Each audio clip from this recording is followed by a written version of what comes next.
it's Jonathan, and welcome to another video. Today, I will be summarizing the history of the First Transcontinental Railroad, a road line that connected Oakland, California with Council Bluffs, Iowa. This was the first railroad line to connect the west coast of the United States with the rest of the American railroad network, which is significant for me since I'm from California. In this video, I will be telling you the history of this line. Now, without further ado, let's begin. In 1847, a man named Dr. Hartwell Carver submitted a proposal to the United States Congress to build a railroad from Lake Michigan to the Pacific Ocean.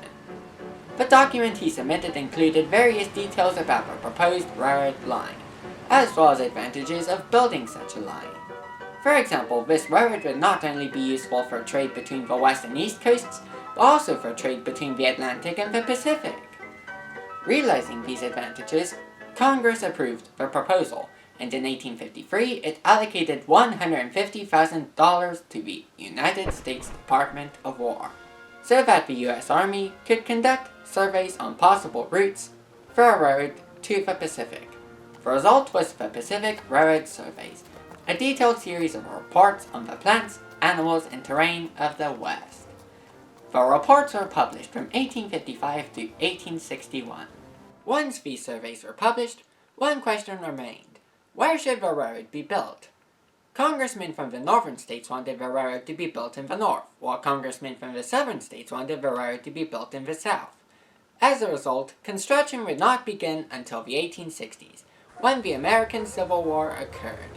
Because most of the southern states unilaterally seceded from the U.S. in 1861, the debate over the railroad's location was resolved.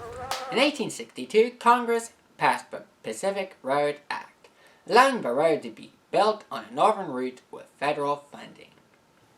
To build and operate the railroad, two companies were created. One company, the Union Pacific Railroad, or UP, spelled with a space between rail and road back then, would build the section from Council Bluffs, Iowa, through Nebraska and Wyoming to Ogden, Utah. From there, another company, the Central Pacific Railroad, CP, would build the line from Ogden through Nevada to Sacramento, California.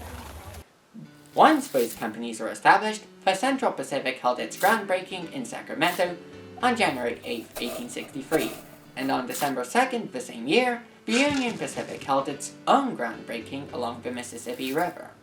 The work on the Central Pacific was initially slow, and when silver was discovered in Nevada in 1865, the Irishmen that previously worked on the railroad left the company to search for free silver. To resolve the resulting labor shortages, the Central Pacific hired laborers from elsewhere, the famed Chinese railroad workers. Although these workers were not always treated equally, they were very important. By 1867, 90% of the Central Pacific workforce was Chinese. In the late 1860s, both the Central Pacific and the Union Pacific continued construction at a rather quick rate. On April 28, 1869, CP crews in Utah laid 10 miles of track in a day, thereby winning a bet made by a CP official that they could make that record. 12 days later, on May 10th, the Union Pacific met the Central Pacific at Promontory, Utah, and the last spike, the ceremonious Golden Spike, was hammered in.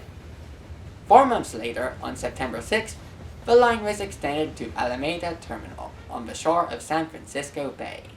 2 months later, on November 8th, the line was extended further to the Oakland Long Wharf, where passengers could take a ferry to San Francisco.